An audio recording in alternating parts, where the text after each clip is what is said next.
How do you respond when your own family treats your disability like a joke? What do you do when your daughter and her arrogant husband make it clear you're just a burden? I thought I was nothing to them, until I remembered the power they never saw coming. My name is Richard, and at 62, I've learned that silence can be the most powerful force of all. The morning started like any other Sunday. I'd gotten up early, showered, and carefully folded my white cane before placing it in my jacket pocket. The routine was second nature after 3 years of legal blindness, a gift from diabetic retinopathy that had slowly stolen my sight but sharpened everything else about me.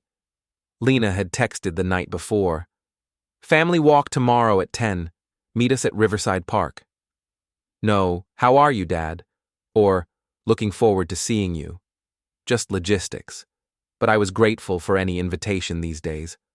I arrived at the park entrance at 9:55, standing near the fountain where we always met. The familiar sounds of Sunday morning surrounded me. Joggers' footsteps on gravel, children's laughter from the playground, the distant hum of traffic. I'd engineered sound systems for 30 years before my retirement, and my ears had become my primary navigation tool. At 10:15, I heard Lena's voice approaching. "Oh, there he is. Dad, sorry we're late. Brad had to take a call." I turned toward her voice, extending my white cane as I always did when walking in unfamiliar terrain. It was a beautiful day.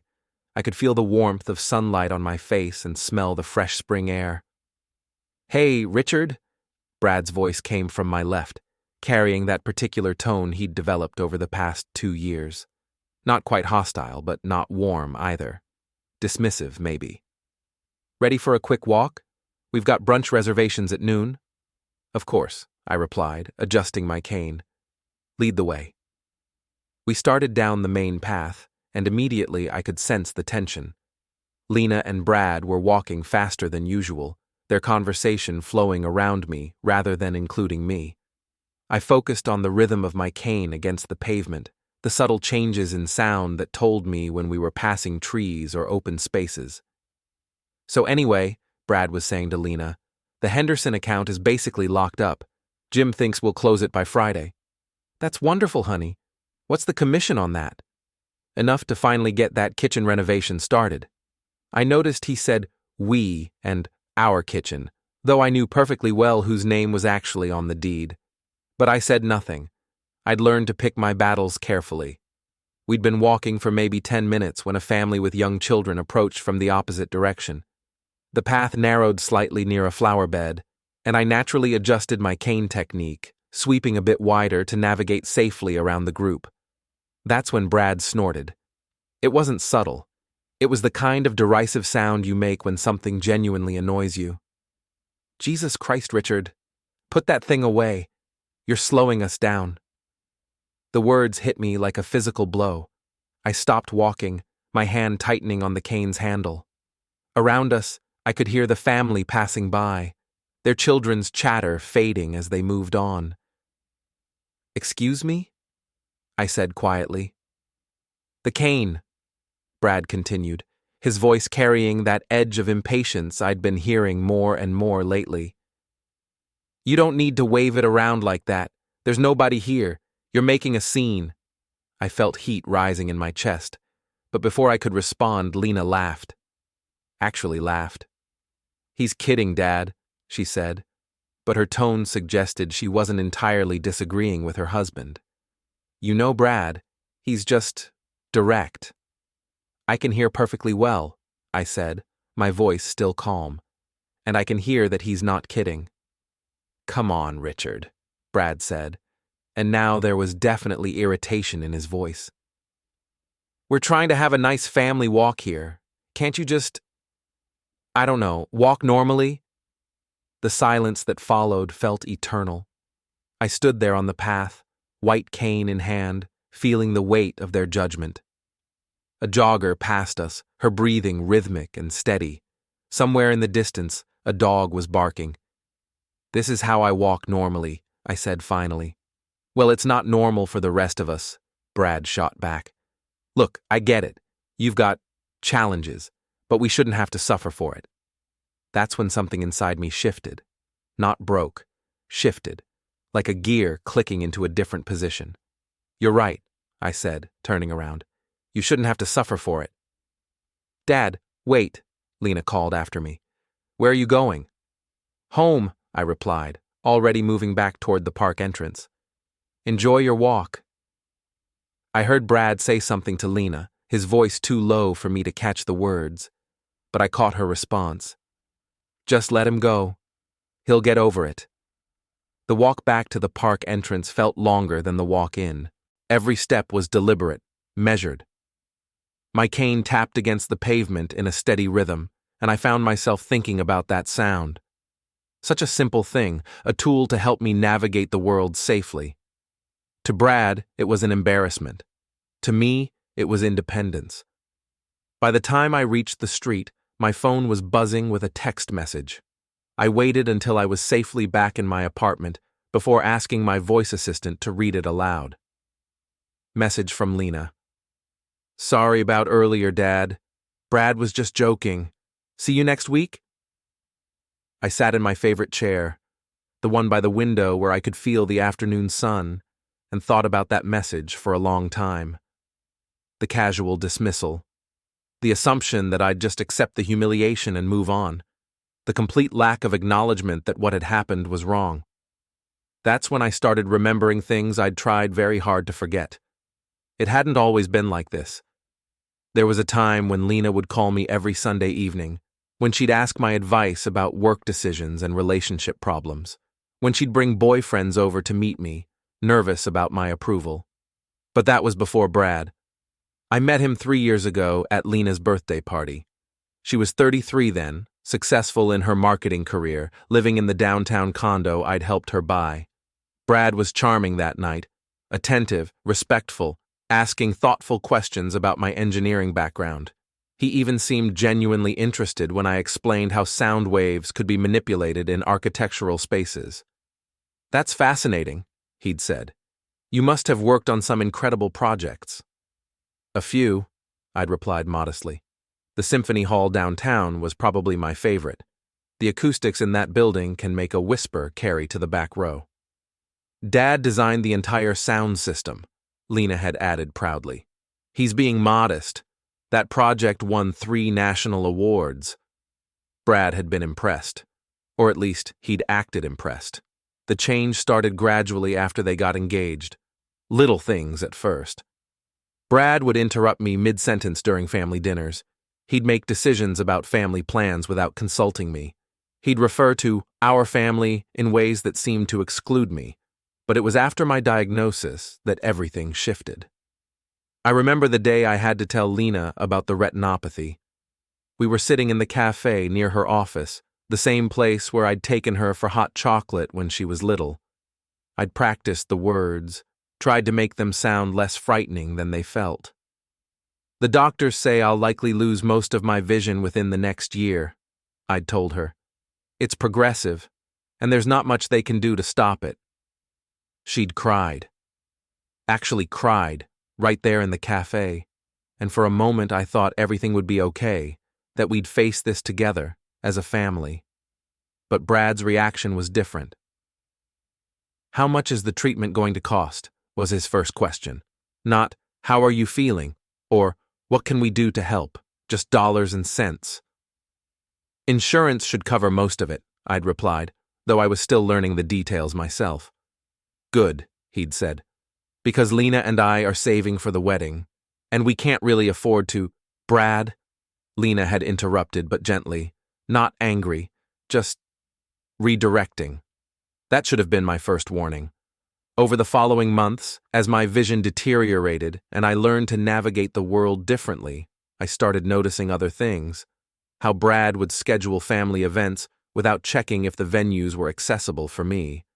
How he'd make jokes about blind leading the blind when I'd offer advice. How he'd speak about me to others as if I weren't there. And slowly, Lena started doing it too.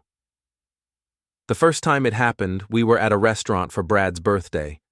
The server was explaining the menu, and Brad cut her off. "He can't see the menu anyway," he'd said, gesturing toward me. Just bring him whatever's easiest. I'd started to protest, but Lena had touched my arm. It's fine, Dad. The salmon is good here. Not, what would you like to eat? Or, Dad, what sounds good to you? Just, it's fine. That night, sitting in my apartment, I'd wondered if I was being too sensitive, if losing my vision was making me paranoid about how people treated me. But deep down, I knew something fundamental had changed.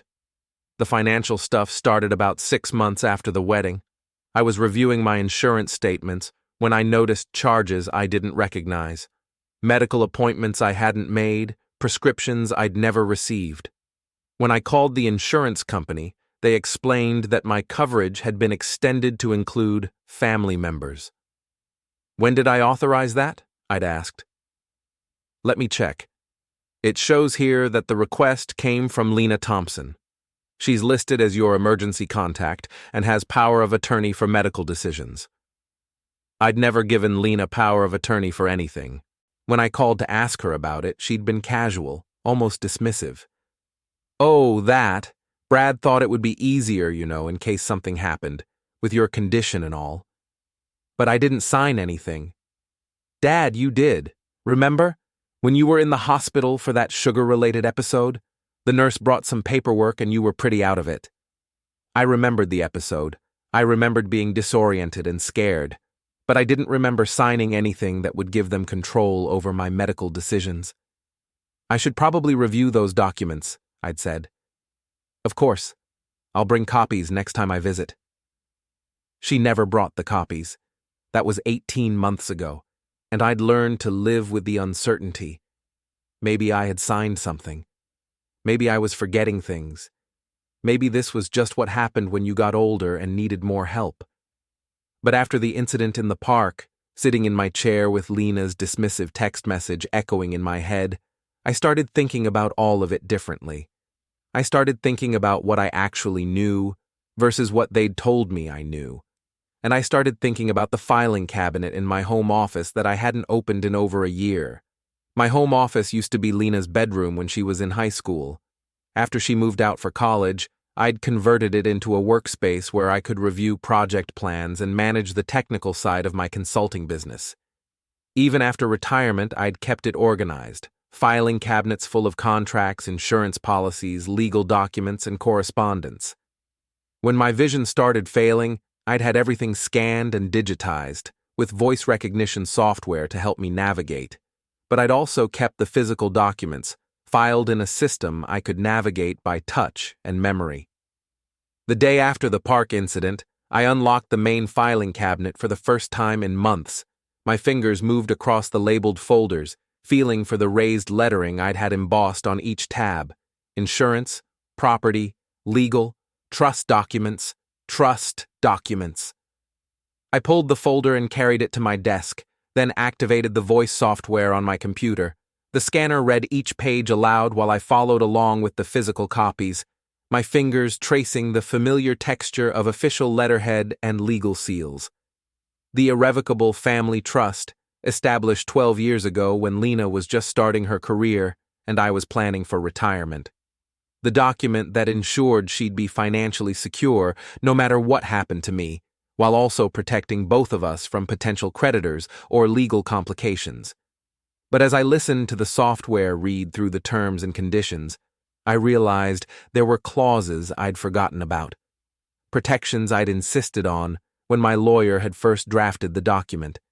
In the event that the primary beneficiary or their spouse attempts to assume control of trust assets without the explicit written consent of the grantor, or engages in financial misconduct related to said assets, the grantor retains the right to revoke beneficiary status and redirect trust holdings. I stopped the software and asked it to read that section again. Then again. I'd insisted on that clause because my lawyer, Mr. Gupta, had seen too many families torn apart by financial manipulation. "You're being generous, Richard," he'd told me at the time. "But generosity without protection is just naivety. Make sure you can take it back if they prove unworthy of it." I'd thought it was unnecessary then. Lena was 24, responsible, grateful for my help with her education and career. The idea that she'd ever try to take advantage of me seemed impossible. But that was before Brad. I spent the next 2 hours going through every document in that folder. The trust paperwork, the property deeds, the insurance policies, the investment account statements, and slowly a picture emerged that I'd been too trusting, or too hopeful, to see clearly before.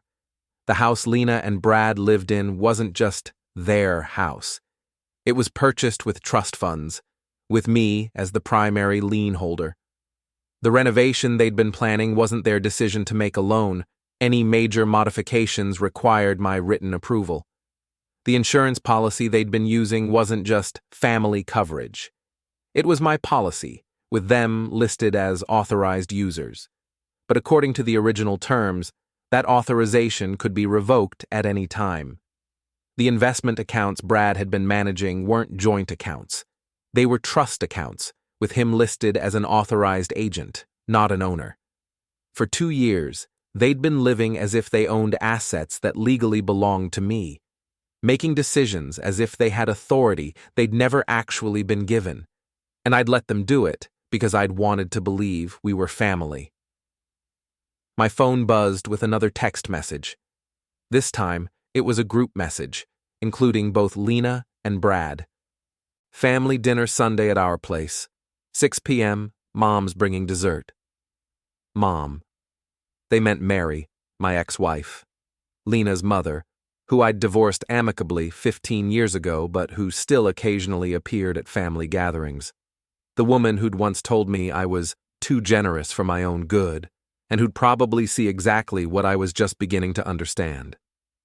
I stared at that message for a long time, thinking about the casual assumption that I'd just show up, that I'd pretend the park incident had never happened, that I'd continue to play the role of the grateful, diminished father who should be thankful for whatever scraps of attention they threw my way.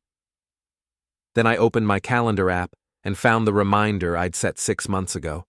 Trust review meeting, Mr. Gupta's office, next Tuesday, 2 p.m.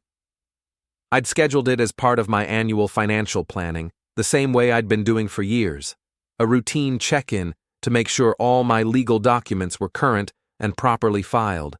But now it felt like something else entirely. It felt like an opportunity. Mr. Gupta's office hadn't changed in the 12 years since I'd first walked through his door.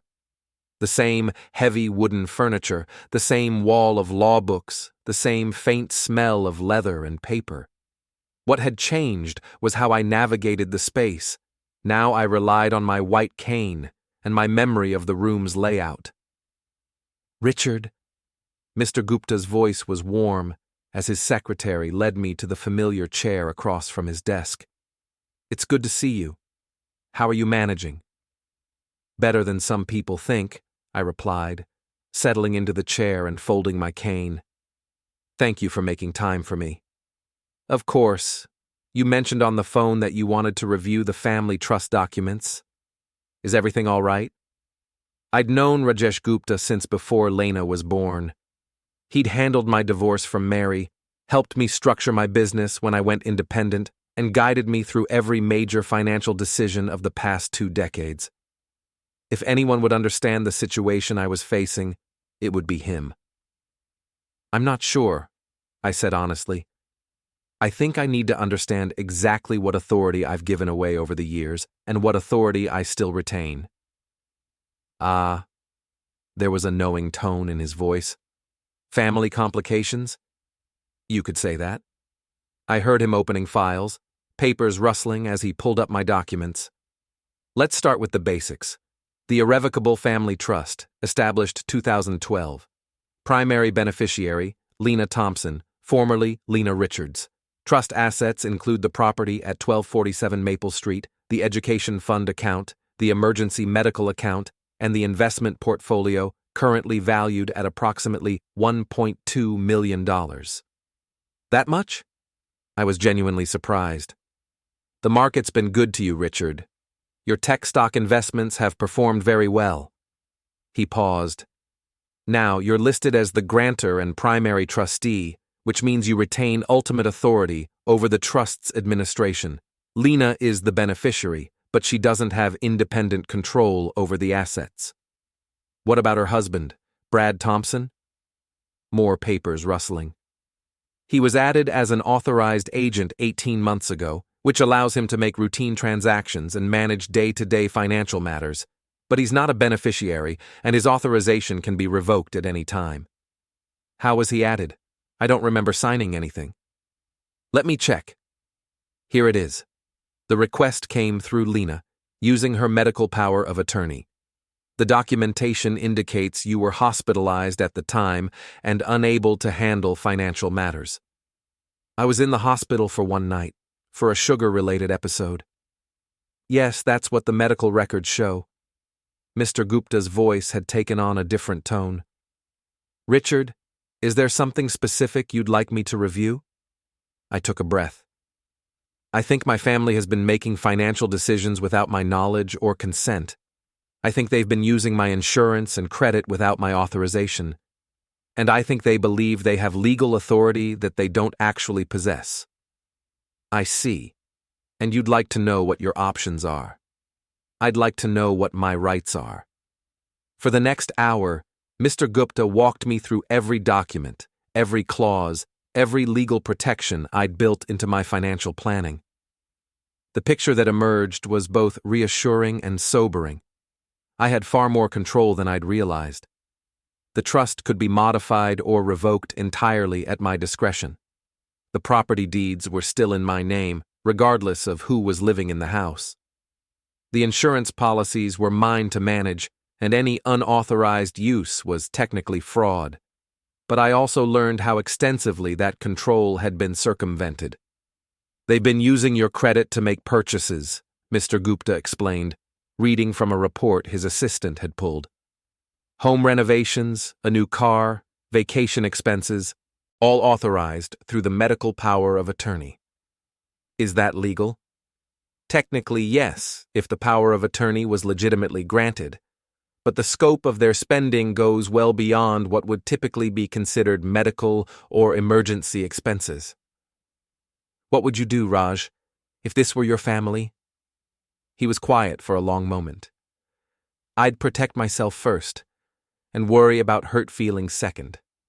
Richard, you're a good man, and you've been generous to your family. But generosity becomes enabling when people start taking advantage of it. What's my first step? We revoke Brad's authorization immediately.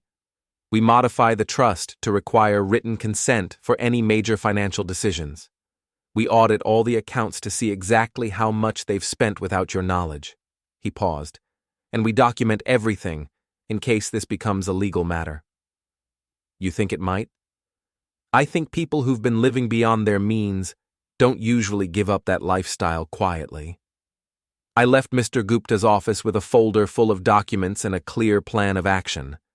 But I also left with something else, the certainty that I wasn't being paranoid or oversensitive. I was being taken advantage of, systematically and deliberately. The question now was what I was going to do about it. 3 days later, Mr. Gupta called with the results of the financial audit. Richard, you need to sit down for this. I was already sitting in my kitchen drinking my morning coffee and listening to the news, but something in his tone made me reach for the volume button on the radio. How bad is it? In the past 18 months, there have been unauthorized expenditures totaling just over $180,000. I nearly dropped the phone. What? Home renovations, $45,000, a new BMW, $38,000, vacation expenses, $12,000, credit card payments for purchases I can't identify, $31,000, and the rest appears to be routine living expenses, utilities, groceries, entertainment, that they've been charging to your accounts instead of paying themselves. Jesus Christ. It gets worse, Richard. They've also taken out a home equity loan against the Maple Street property for $75,000. They can't do that. It's not their house. Legally, you're correct, but they used the medical power of attorney to claim you were incapacitated and unable to manage your affairs. The bank approved the loan based on that documentation. I sat in my kitchen, listening to the morning sounds of my neighborhood, cars starting, dogs barking, children walking to school, and tried to process what I was hearing. My daughter and her husband had stolen from me. Not borrowed, not mismanaged, stolen. What are my options? We can reverse all of it, Mr. Gupta said.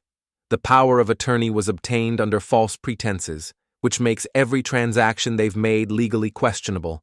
We can revoke their access to all accounts, demand immediate repayment, and force the sale of assets they've purchased with your money. And if they refuse? Then it becomes a criminal matter. Fraud, identity theft, financial elder abuse. The district attorney's office takes these cases very seriously. Raj, they're my family. I know, Richard, and that's what makes this so hard, but they stopped treating you like family a long time ago. After I hung up, I sat in my kitchen for a long time, thinking about the numbers. $180,000, more money than I'd earned in my first 3 years as an engineer. Money that was meant to secure my future as I got older, that was supposed to become Lena's inheritance someday, when I was no longer around. Money they'd spent on luxuries while treating me like a burden. My phone buzzed with a text message from Lena. Looking forward to dinner Sunday? Brad's grilling steaks. Can you bring that wine you like?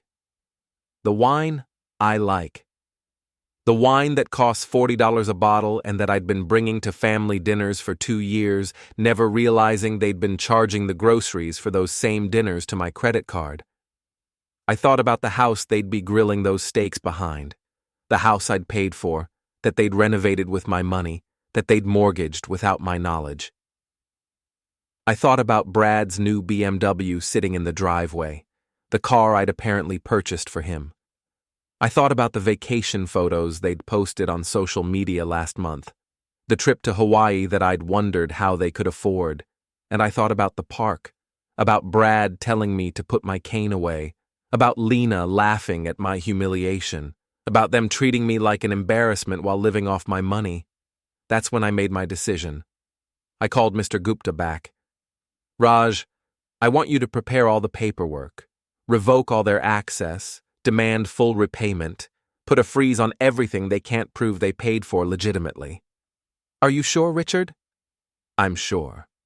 But I want to deliver the news myself. When? Sunday dinner. I spent Saturday preparing, not just emotionally, but practically. Mr. Gupta had prepared a folder with all the relevant documents, account statements, transaction records, legal notices, and a formal demand for repayment. Everything was organized, documented, and legally bulletproof. I'd also prepared myself mentally. I'd rehearsed what I was going to say, how I was going to say it, and how I was going to handle their inevitable responses, but mostly, I'd prepared myself to be calm. Sunday morning, I woke up early and went through my usual routine: shower, coffee, news. I dressed carefully, not formally, but neatly. I wanted to look like a man who had his life together, not like the diminished burden they'd been treating me as.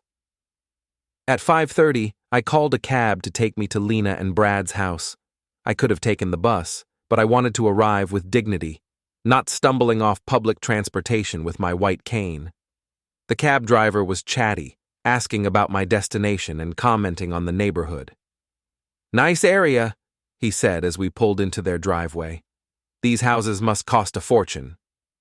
Yes, I replied, handing him cash for the fare. They do. I stood in the driveway for a moment, feeling the weight of the document folder in my hand. The house looked beautiful. New landscaping, fresh paint, professional stonework around the entrance. All paid for with my money, I now knew. Brad's BMW was parked next to Lena's car, both vehicles gleaming in the late afternoon sun. I walked to the front door and rang the bell. Dad! Lena's voice was bright, cheerful. You're right on time. Come in, come in.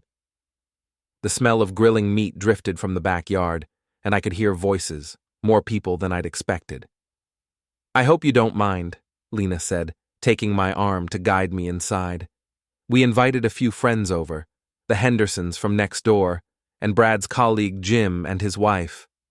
A dinner party.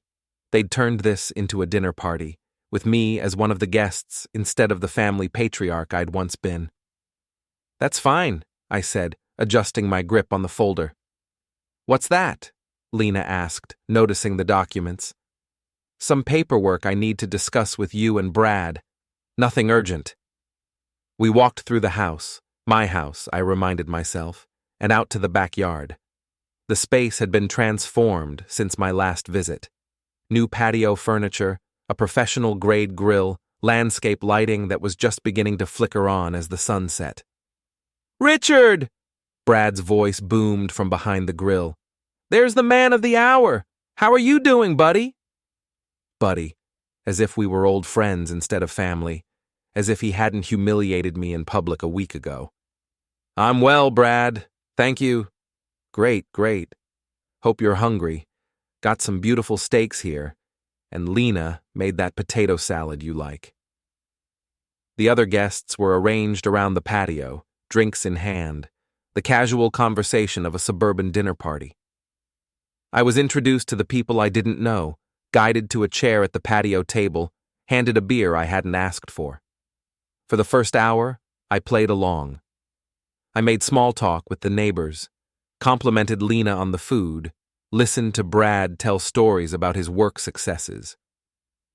I waited until everyone was relaxed, until the wine had been flowing and the conversation was easy, until they'd forgotten to be careful around me. That's when Brad made his mistake. You know, Richard, he said, gesturing with his wine glass toward the house. Lena and I have been talking about the future, about maybe expanding the family, if you know what I mean. Murmurs of approval from the other guests. Lena blushed prettily. And with a baby coming eventually, Brad continued, we're going to need more space. We've been looking at some bigger houses in the area. Oh? I said mildly. Yeah, there's this amazing place about 10 minutes from here. 5 bedrooms, huge yard, perfect for kids. It's a stretch financially, but we figure we can use the equity in this place as a down payment. The equity in this place. The equity in my house. That sounds expensive, I said. Well, sure, but you only live once, right? And hey, we've been pretty good about managing the family finances so far. Haven't we, honey? Lena nodded, smiling at her husband. Brad's been amazing with all the money stuff. I never have to worry about any of it. That's wonderful, I said, opening my folder. Speaking of family finances, I have some documents here that I think you'll find interesting. The conversation around the table began to quiet as people noticed the papers in my hands. Dad, Lena said, her voice carrying a warning tone. Maybe we should discuss business stuff later? Oh, I think now is perfect, I replied, pulling out the first document, especially since Brad was just talking about managing family finances. I set the paper on the table where everyone could see it, though of course I couldn't see their reactions, but I could hear the sudden silence. This is a statement from the trust account, I said conversationally. The account that holds the assets for this house, among other things. Brad, you mentioned using the equity for a down payment on a new house. I'm curious. When were you planning to ask my permission for that? Your permission? Brad's voice had changed, less confident. Well, yes.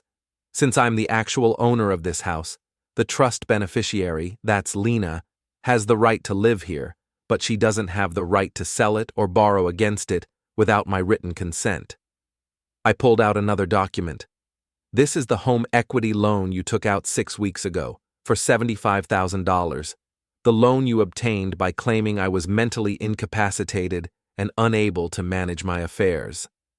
The silence around the table was complete now. Dad, Lena's voice was small. I can explain. I'm sure you can, I said, pulling out more papers. Just like you can explain this credit card statement showing $31,000 in charges I didn't make. Or this car loan for Brad's BMW that's somehow in my name, or these vacation expenses that were charged to my insurance account. Now wait just a minute, Brad said, and his voice was getting aggressive. You're making this sound like we did something wrong. We're family. We've been taking care of you. Taking care of me? I interrupted, and for the first time, my voice rose slightly. Brad, a week ago you told me to put away my white cane because I was embarrassing you. You told me I was slowing you down. You treated my disability like a personal inconvenience. That was just the moment I realized how you really see me, I continued.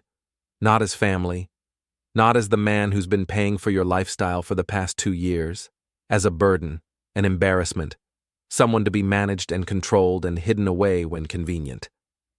I pulled out the final document. This is a formal demand for repayment, $180,000 plus interest, the total amount you've spent without my authorization. You can't be serious, Brad said, but his voice was shaking now. I'm completely serious. You have 30 days to return every penny, or I'll be forced to pursue criminal charges for fraud and financial elder abuse. Criminal charges? Lena's voice was barely a whisper. Lena, you used a medical power of attorney to gain access to accounts and assets that weren't yours.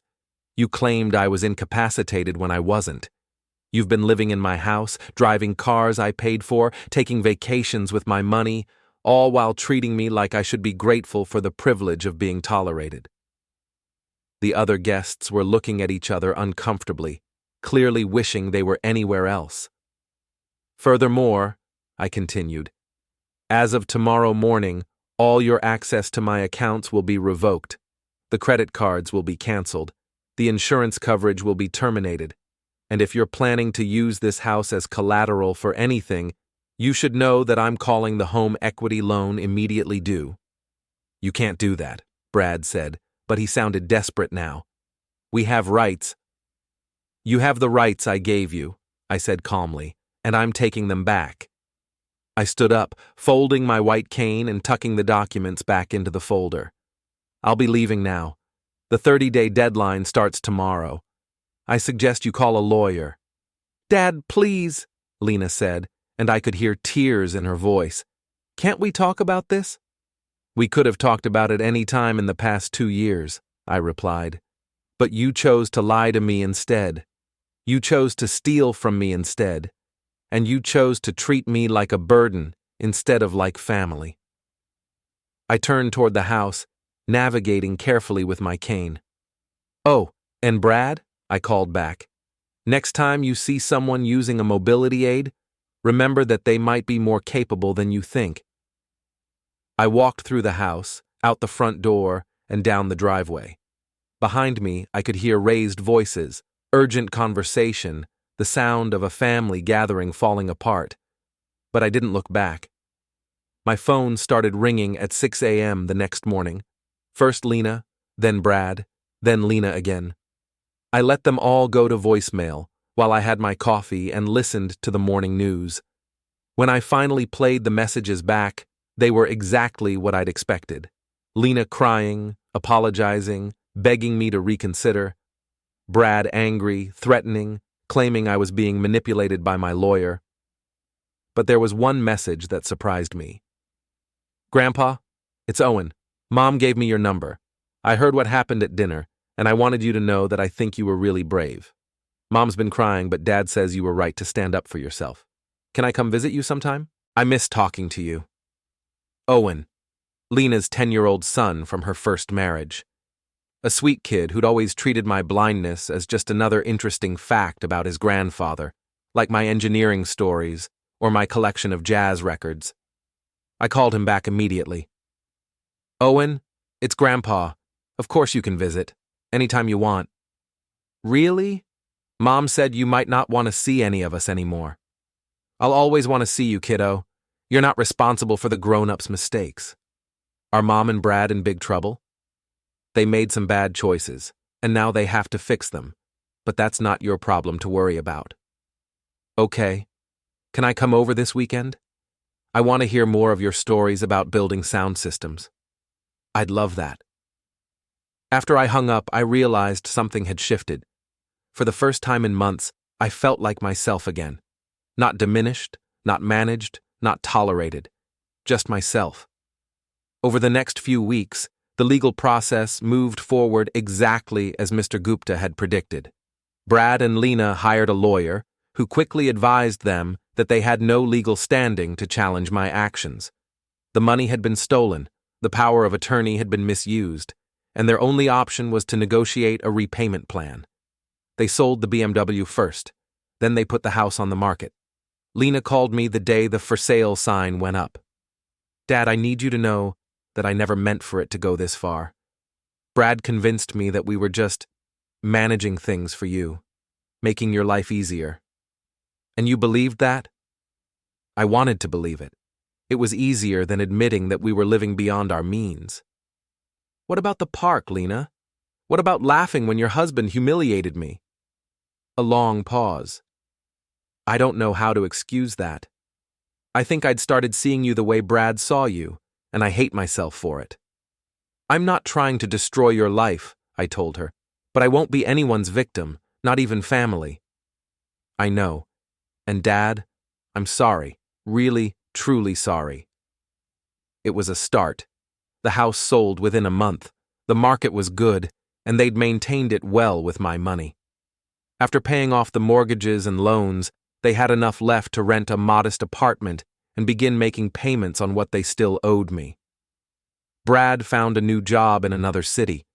I heard through Owen that the marriage was struggling, that the financial pressure and legal consequences had revealed cracks that were probably always there.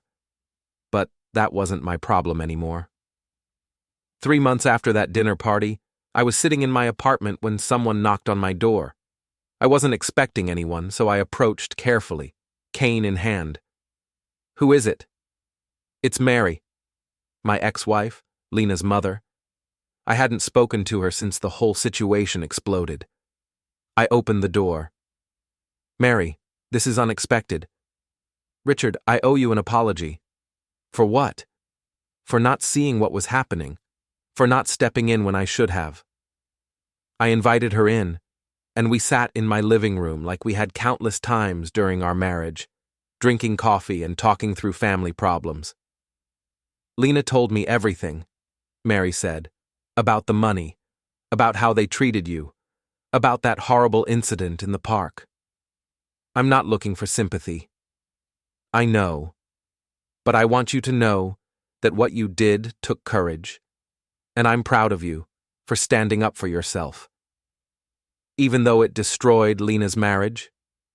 Richard, that marriage was built on lies and other people's money. You didn't destroy it. You just stopped enabling it. We talked for 2 hours. About Lena, about Owen, about the mistakes we'd all made, and the lessons we'd all learned. You know, Mary said as she was leaving, I always told you that you were too generous for your own good. You did. I'm glad you finally learned the difference between generosity and being taken advantage of. After she left, I sat in my chair by the window, feeling the afternoon sun on my face. My phone buzzed with a text message from Owen. Grandpa, can you teach me how sound waves work? I want to understand how you made buildings sing. I smiled and typed back, come over Saturday. Bring a notebook. For the first time in years, I was looking forward to the weekend. I'm writing this from my new apartment. It's smaller than the old place, but it's in a building designed for accessibility, with better lighting and clearer acoustics. I downsized by choice, not necessity. I wanted a space that was truly mine, without the weight of old memories and family complications. Owen visits every other weekend. We've been working on a science project together, building a model of how sound travels through different materials. He's fascinated by the engineering principles, and I love having someone who's genuinely interested in the work I spent my career perfecting. Lena and I have slowly rebuilt our relationship. It's different now, more honest, more equal. She's had to learn to see me as a person rather than a problem to be managed, and I've had to learn to trust her again. Brad moved to Phoenix for his new job. The divorce was finalized last month. I can't say I'm sorry to see him go, but I'm sorry for the pain it caused Lena and Owen. The financial situation resolved itself more smoothly than anyone expected. They repaid about 60% of what they'd taken, and I forgave the rest. Not because I had to, but because I chose to. There's a difference between being generous and being a victim, and I finally understand what it is. I still use my white cane every day. I still navigate the world differently than I did 5 years ago, but I no longer apologize for it, and I no longer tolerate people who treat my disability as their inconvenience. Last week, I was walking through the same park where Brad humiliated me. A family was approaching with young children, and the path was narrow. I adjusted my cane technique to navigate around them safely. "Excuse me," the father said as we passed. "I just wanted to say thank you for being so careful.